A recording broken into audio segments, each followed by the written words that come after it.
pork is life, Gretch. Ganyan na chicken ako, chicken. Chicken pa rin. Mahalin pork, chicken tayo.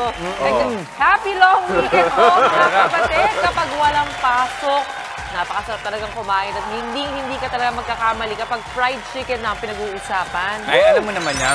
Ito, pagkakain ako, ito talaga ang top choice, fried chicken automatic. So when in doubt, mag-fried chicken, iga nga, lalo na rin sa mga hirap mag-decide kapag kakain, di ba? Chicken wings. Agree naman ako dyan, guys. Love fried chicken, baby.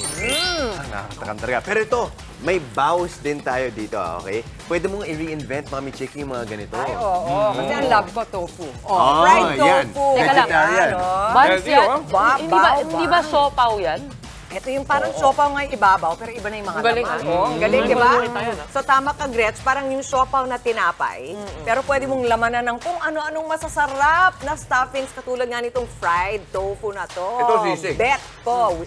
Oy, Sisig burger na baw, ha? So, sisig baw. Nanonood po kayo, mga kapatid. Naku, gusto nyo na bang magpa-deliver?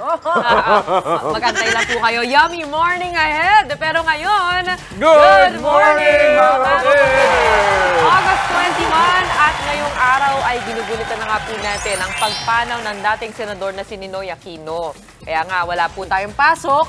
Wala po kayong pasok. Kayo pala. kayo. Happy long weekend po para sa lahat, lalo na sa ating mga kids with their family. It's a perfect day para mag-food trip tayo. Teka lang, masarap kumain eh.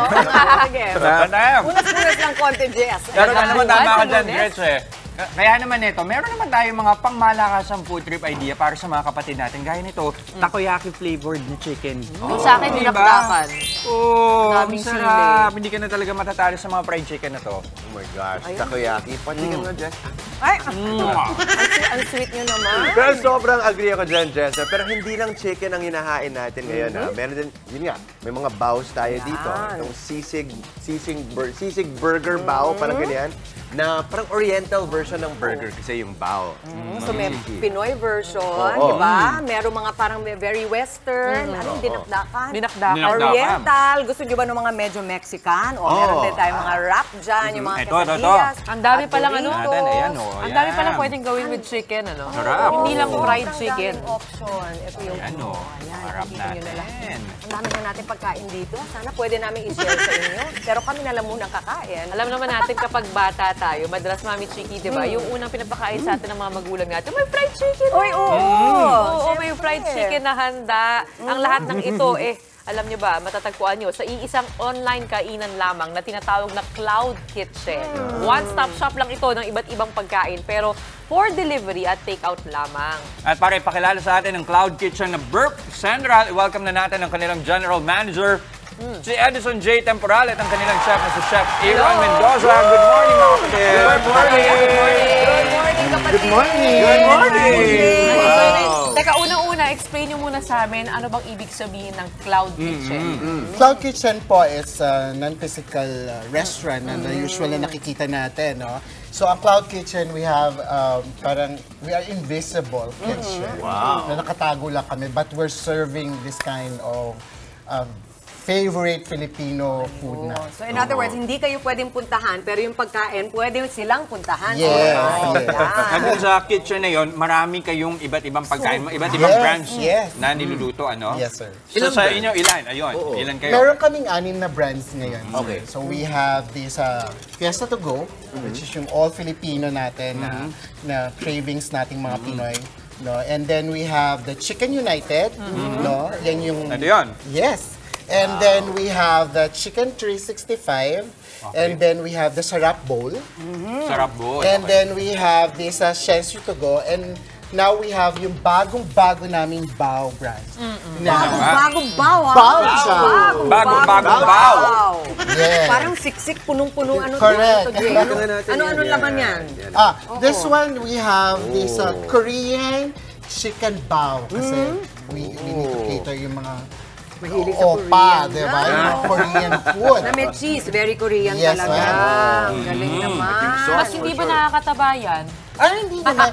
We're using breast chicken po. Ayan, white meat tayo. White meat. Good source ng protein. Correct. Tama. So Sakto yan kay Jess. Tignan mo naman, oh. Tignan mo yung bodybuilding journey ni Jess ngayon, di ba? Oh, Dax, ha? Thank you, Parang hirap Justin, paniwala na tatawag ka lang Habang sa kumakain birth tayo dito, ha? Lahat itong options meron ka, di ba? Sabi ko nga kanina, kung gusto nyo mapa Pinoy, mapa Korean, mapa Oriental, di ba? Mapa Mexican. Yes, ma'am. Yes. Pero Mami Chiki, 6 restaurants daw sa isang kitchen. Hindi ba mahirap i-manage ang 6 restaurants sa isang kitchen? There's a challenge, no? Pero iba kasi kapag na-orderan ka ng sunod-sunod din. So that's the time na talagang we really wanted to deliver kung ano yung mga gustong matikman ng ating mga Pinoy. Para sa akin, ang gusto kong tikman, ito. Yeah. Hilig ako sa Pares, tsaka bulalo pala to. Yes, it's a Ano tawag combination of bulalo and pares. We call that bolares. Bolares! Hindi ko masarap yung kapag pagka malamig yung weather, di ba? Yes, ma'am, yes. Colder Chef, weather. ano-anong Sarap mga order sangkap niyan. niyan? Bolares. Ang base po niyan is bulalo. Yung typical na Filipino na bulalo. Then, inano namin siya for the Filipino, yung gusto din ng Filipino na pares. So, ibig sabihin, manamis-namis, ganun ba yun?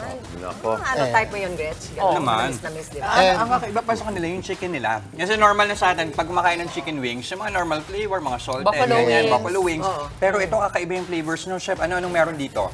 Meron po tayong Osaka, takoyaki. Ayan, oh. Tapos meron po tayong garlic parmesan. And this one is a Filipino version for Masarap pa. dinakdakan. Pili ko Panalo, sili. Ang dinakdakan. sarap. And guess what? Kami lang po ang nagsaserve na, and we're the first po na nagserve na dinakdakan flavor. Yes. At mukhang nakakursa na dahil ni Gretchen. Nakailang na. Nakadalawa na. Ay, yung wraps na napag-usapan natin kanina. Ito po, ito, Jay. Burritos Oo, po. sige. Ano naman ang mga laman yan? So we have the burritos, we have the beef and chicken. So we're also using po yung white meat ng chicken. And then yung beef po. So yung beef, pinalambot namin yan, no? Ng gusto. And then the rice po. Ayun. Tapos nasilip ko, may quesadilla ka din doon. Panalo yung diba? quesadilla. Oo. Thank you, sir. Ang galing. Patry nga. Ito, Oh, sige, ito. sige. Ito, Oo. ah, Ibig okay, sabihin, pwede ako, yung sa 6 na brands na yun, pwede ko ipaghalo-halo pa nag-order ako. Correct. Oo. Alam mo In na, one delivery, mama. nauso yung konseptong ito sa New York, di ba parang may ganun sila? May mga kitchen sila na parang tago. Opo. Oo, nung pandemya yan, naalala ko eh. So, Jay, kung gusto kong Tikman natin mag-order yung ng Pares. parang lunch para sa pamilya ko, ano iba budget ko pagka mag-order ako sa Burp Center? More or less, magkano yung mga... Nag-average po tayo ng 500 no, to 1,000 good for 2 to 3 persons. Okay. 2 to Ang 3 sarap. persons Yes, na ma'am. pwede. Matamis yung Pares Yes. At malambot siya. Diba? Tama? So Barbecue full of chicken. the bone yan, ma'am. Wow. Tsaka minsan kasi, yung mga Pares na nagbebenta sa'yo, tinitipid ka. Di ba ang daming sauce, pero yung karne konti lang. Pero ito ang dami, oh. Correct. Oh, ito, may barbecue chicken naman dito. Matanong ko lang magkano ba yung bolares ninyo?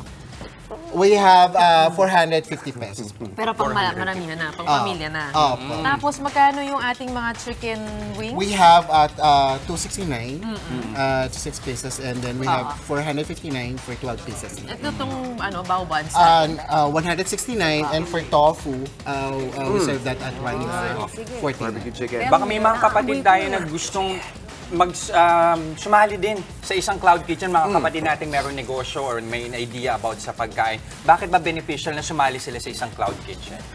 Number one, this is cloud kitchen is very easy to manage compare with a full restaurant talaga. And we only have a few people lang talaga na madali makontrol, and then yung quality ng food and yung food safety, of course, no, na we always top of our mind. So, ibig sabihin, kung may konsepto ka, pero hindi ka masyadong, kumbaga wala ka masyadong access sa magagaling na chef, eh pwede na lang we can makuha help yung ganong them. servisyo. Opo. Napakagaling. Naku, mamaya tutuloy pa natin itong pagkain natin at aalamin pa natin kung anong mga sikreto sa kanilang negosyo. Pero sa ngayon, mag-enjoy muna tayo. Oo, ito, meron pa sila dito. Nag-enjoy na ako dito. Rice balls, Kung mag-order, pumunta na kayo sa www.burpcentral.com. Samahan niyo po kaming kumain, mga kapatid. Maraming salamat, Edison at Chef Aaron. Klase ng enjoy na hindi dapat hinihinay-hinay. Pagkain! Kasi nga naman sa Good Morning Kapatid, kapatid, always full ang mornings, lalo na today. Kasama natin ang Cloud Kitchen na Burp Central. Kanina tinakman natin ng ilan nilang yummy dish. Meron tayong chicken wings, meron tayong burrito, quesadilla, bao buns, bolares, at kung ano-ano pa. Kaya naman muli natin tawagin sila Edson at Chef Aaron ng Burp Central. Good morning sa inyo. Alam natin itong negosyo to, nagsimula ito sa pandemya 2020. Gaano kaganda ba pumasok sa ganitong klaseng restaurant business, food business? Ma'am, napakadali po nating i-manage ang Cloud Kitchen compare nga doon sa full restaurant. Ito kasi, you just have to set up yung kitchen mo and then you need to come up with a special cuisine or dish like this.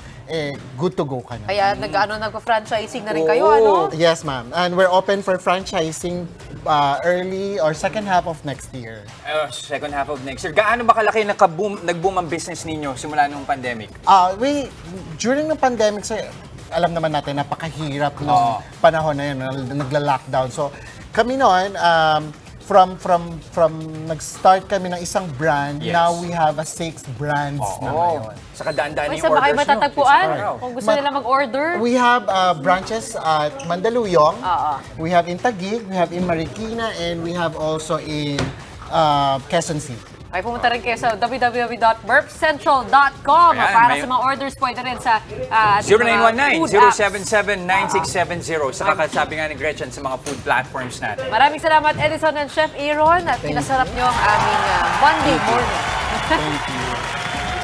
Mga kapatid, Jess De Los Santos po, maging maalam at may pakialam sa mga napapanahong balita sa bansa. Tumutok at mag-subscribe sa News 5 social media pages.